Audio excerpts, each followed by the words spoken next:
Dustin Baker, VikesNow, April 6th, the Wednesday edition, 22 days away from the NFL draft. So a lot of these topics on VikesNow are going to be draft related amid the next 3 weeks because we are almost there. 3 weeks and a day away from the NFL draft. The Vikings have the 12th pick in the event, which they may stay at and select the best player available. They might trade down. We've heard some whispers about that with a team like the Chargers, who needs a right tackle who's better than Storm Norton.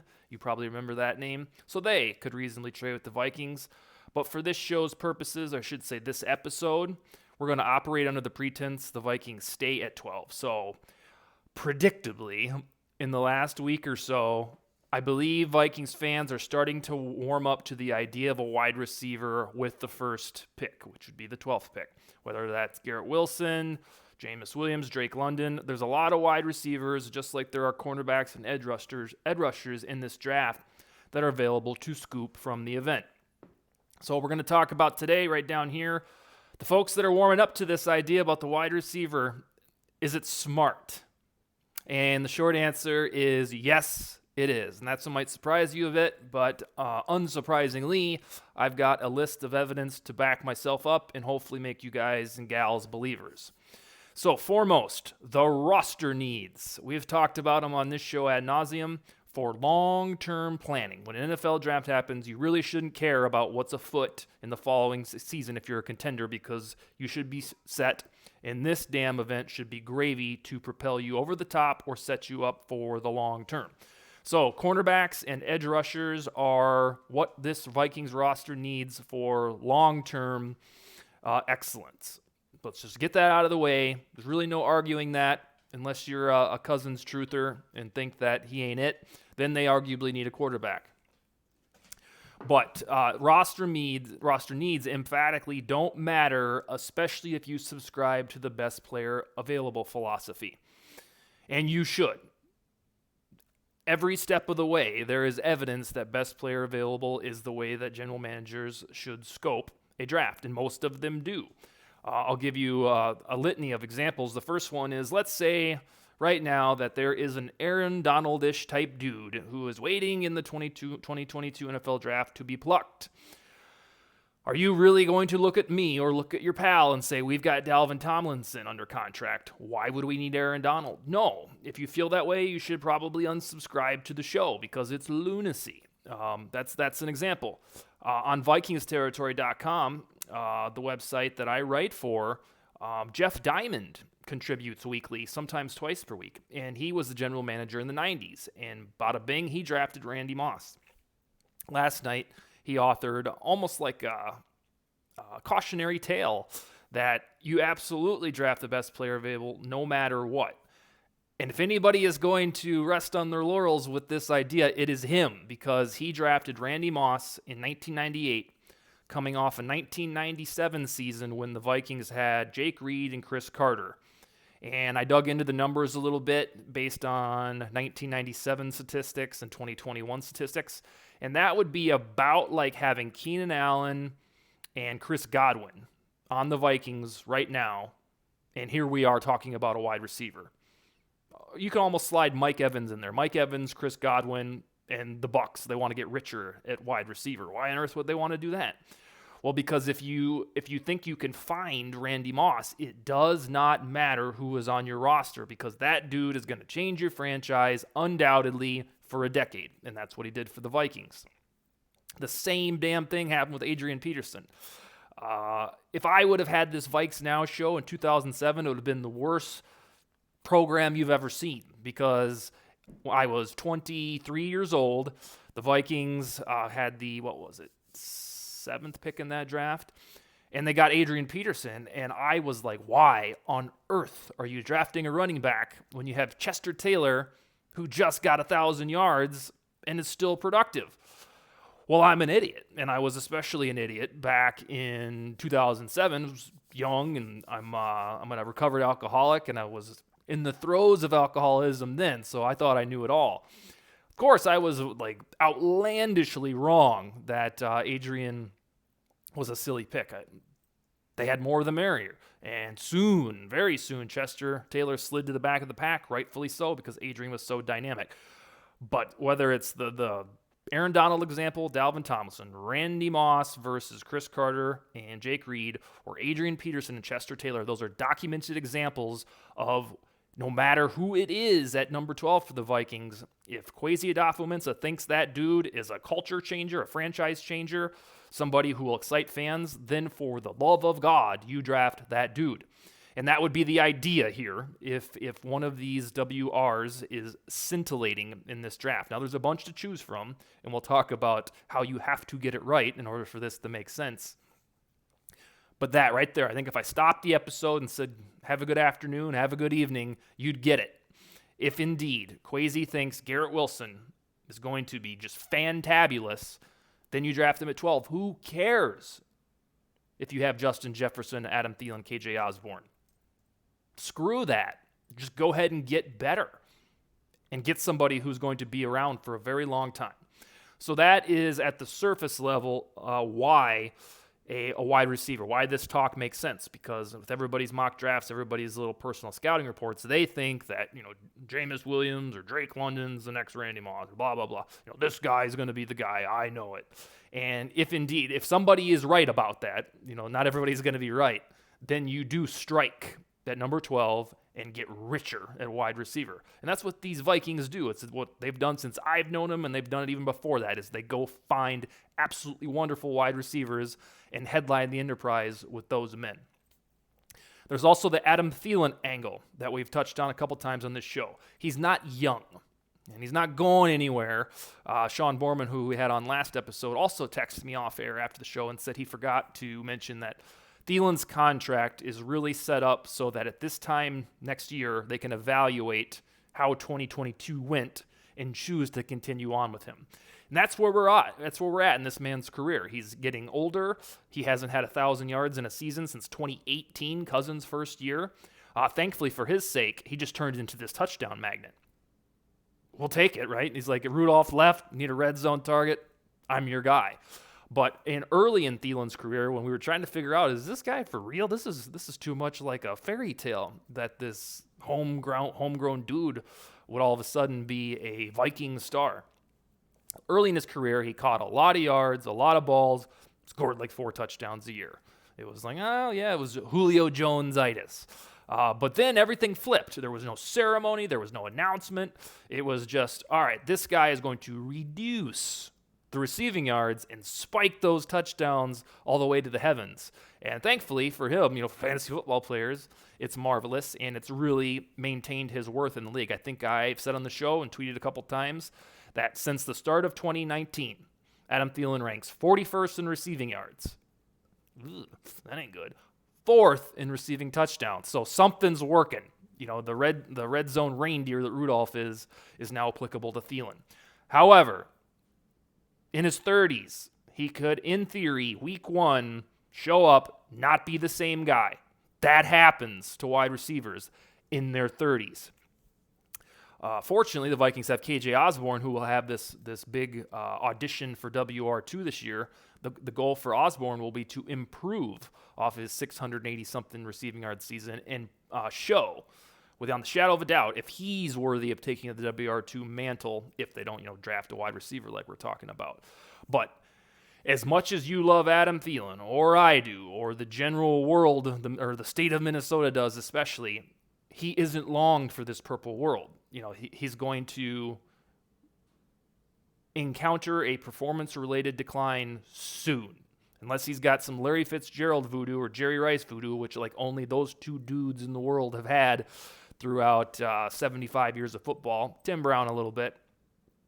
Thielen's probably towards the end of his career, and I hate to say it out loud, but that is another emphatic endorsement, even if you want to blend the roster need and best player available, is that we're waltzing into this, me and you thinking we got Jefferson and Thielen, we're good. Well, we're probably good for this year, but Thielen isn't a long-term solution, and Garrett Wilson, Jameis Williams, Drake London, those dudes could be.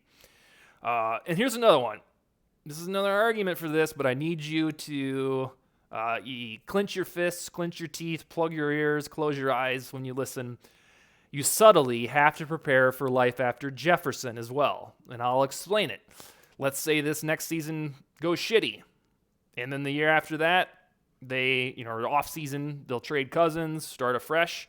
If the Vikings don't make the playoffs in these next 2 years, the chances of Jefferson signing on after his rookie contract with this purple and yellow team aren't good. He's not going to want to stick around with this team that can't get to the postseason in 4 or 5 tries. Why the hell would he? So drafting a player at number 12 that catches the ball, kind of like Jefferson, a wide receiver, hedges that bet that in case Jefferson doesn't want to be here anymore, then in theory, that Garrett Wilson dude, it's not going to feel quite as painful. It'll suck, no doubt, but there is a hedge of the bet there. That is really, if you are a Justin Jefferson fan, super fan, enthusiast, any of that stuff, you should really want the Vikings to start winning now. That's why when they said the hell with your rebuilds, the ownership that is, that was good news if you're a fan of Jefferson, because he wouldn't have had the patience for a rebuild. A rebuild, everybody wants one until you start going 4-13, and then you go 6-11 next year, and that's a good thing because that's incremental improvement. Jefferson's not going to stick around for that. You thought Diggs' exodus was emotionally distressing. Wait for that. So I'm here to tell you that drafting a receiver at 12 hedges the bet because it restarts the clock on a rookie deal for this theoretical superstar that the Vikings would draft in 3 weeks. It hedges the bet against Jefferson that in the shitty scenario where the Vikings underwhelm in the next 2 seasons and he gets the hell out of town, well, then at least you have somebody else to build on, and at that point it would have 2 or 3 more years at a cheap price on a rookie contract. The other thing, drafting a wide receiver, assuming you strike gold like the Vikings tend to do if their name isn't Laquan Treadwell, is you make injuries to Jefferson, to Thielen, moot in terms of their impact. So when you get richer like this, you go get Jameis Williams, and yep, we nailed it. He's fantastic. Training camp looks like a beast. It really doesn't matter all that much if Thielen misses 5 games because he ran into the wall in Detroit like always happens. Or, damn it, Justin Jefferson, broken collarbone, out for 8 weeks or whatever that might be. The pain reduces if you have a wide receiver with first-round draft capital on the roster. And then KJ Osborne would also, get his chance to shine. But we, for the most part, on the depth chart say Justin Jefferson, Adam Thielen, KJ Osborne, we're set. And that's true. That'll get you to where you want to go, at least for Kirk Cousins distributing the ball. But if Jefferson goes down, then you look at the depth chart, kind of like what we did with Diggs and Thielen whenever one of those guys would get hurt during the era where we just wouldn't endorse a WR3 and go, oh God, now what? Who's gonna catch the ball without Diggs out there? That would make that fear absolutely kaput because you'd have Thielen, Drake London, Justin Jefferson, KJ Osborne, by the way, Amir Smith-Barset. You'd have, more the merrier. Now, here's the almighty hinge of, folks warming up to drafting a wide receiver in round 1. All you have to do, this is easy peasy, is get the right one. It's the difference between drafting Laquan Treadwell or Justin Jefferson. And you, because you're an obsessionist who's watching the show, you know verifiably what the difference is. It's night and day. So, if you get a Jalen Reagor type, then this show will look like it's an absolute imbecile talking right here. You have to get the right guy. And I don't know who that is. I'm not a draft scout. Garrett Wilson sure looks fun. Drake London looks like a sure thing. But just like in any NFL draft, all of these dudes, their upside and their hype and their stock is so high right now that they're infallible, especially quarterbacks at this time of year. But I'm here to report, half of them won't pan out. Some of them will suck. Some of them will be absolute studs, and some will be right in the middle. So Kwesi's job, if he endorses this wide receiver plan, or anybody at number 12, is to go find the right guy. We can talk till we're blue in the face about whether or not it's smart to draft a wide receiver for the Vikings right now. If they go out and get Laquan Treadwell, it's revisionist history, and it's terrible. Winding down here, and here's the other kicker, and this is one you'll like. Drafting wide receivers is fun. You're sitting there with your family on draft night, you're eating nachos, eating buffalo wings, whatever it is you do. A lot of you probably go out and drink or whatever. there is arguably than a quarterback. There's nothing more fun on draft night than getting a wide receiver, especially when you have, Viking blood or a Viking spine, because for the most part, between Percy Harvin, Randy Moss, finding Chris Carter, now Justin Jefferson, they do a damn good job at drafting these wide receivers. So yeah, this is fun. It adds pizzazz. It sells jerseys. It gets you into the sizzle of the 2022 season. If they do draft, let's just go with Garrett Wilson, and he looks like he's a stud in training camp and preseason. Think about the emotions leading into this season. You got an offensive-minded head coach who just won a Super Bowl with Matthew Stafford. Damn it, he can do it with Kirk too. And then Kirk has a stable of weapons unlike ever before because he's got Justin Jefferson and Adam Thielen and Garrett Wilson and KJ Osborne and Dalvin Cook and Irv Smith. My God, he's got to succeed, right? So drafting wide receivers there's no doubt about it. As a Vikings fan, it's fun. And normally this is how other franchises feel about quarterbacks, but we got a little splotchy history there, so it's more apprehensive when they draft a quarterback, thinking, oh, hopefully this guy isn't a bust. So from now on, when you see this on Twitter, when you see it in one of my writings, when you see it from the Viking Age, or you see it from Daily Norseman, know that this idea of drafting a wide receiver isn't too fantasy football, rah-rah, offense, driven. It's really sensible if you have the wide receiver pegged as the best player available at that spot, just like Randy Moss in 1998, just like Adrian Peterson at his position, and just like my silly Dalvin Tomlinson versus Aaron Donald parable from about 10 minutes ago. I'll leave you with this. If nothing else, let's assume these are the Vikings we're talking about. They know how to draft wide receivers. 2 Justin Jeffersons are better than 1. And my colleague from Germany on Vikings territory, Janik Eckhard, he wrote that. He came up with it. He said 2 Justin Jeffersons are better than 1. And if you think about it, the supreme vision of what it could be to draft a wide receiver in the first round for these Minnesota Vikings, there is no argument against that. 2 Jeffersons would be, absolutely horrendous for the opposition and blissful for you at home or you at US Bank Stadium watching these guys in 2022.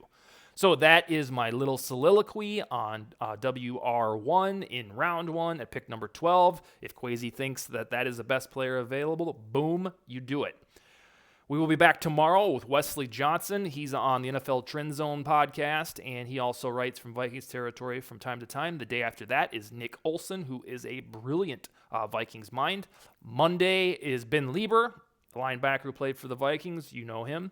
And then I believe a week from today is Lindsey Young, who is a writer for the Vikings. And I will interview all of them. Remember, the format in those shows is all of them, little of me. You get my ass for 15 minutes a day, each day. We want to hear from them, those guests, on those afternoons. All I got. Today's a Wednesday. Skol, baby.